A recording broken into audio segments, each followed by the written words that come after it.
तेज नवेम्बर मासरू धान क्विंटाल 3100 टंका हेबो एथिसहित नवेम्बर मासरू मध्य धान किणा हेबो चाषी को क्विंटाल पिछा एमएसपी ठारू 800 टंका अधिक देकी सरकार धान किणिबे।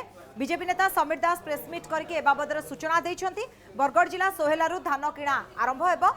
पूर्व सरकार चाषी को 100 टंका लेखाए बोनस देबाकू घोषणा करथिले किंतु देई नथिले। समीर दास प्रेसमिट बेले पूर्वतन सरकार को मध्य कटाक्ष करिछंती।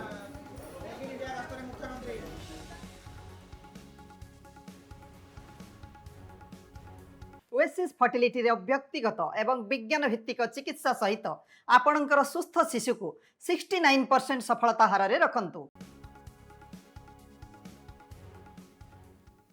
800 टंका बोनस दे से सोहेलारू माननीय मुख्यमंत्री उद्घाटन करेंगे। आपणकर धान किणा हबार प्रक्रिया आरंभ होगापी जाऊँगी। आसंता मासरे जिते तार निर्दिष्ट तारीख घोषणा आप जानवे किंतु एतिक केवल से सोहेलार किणा हम।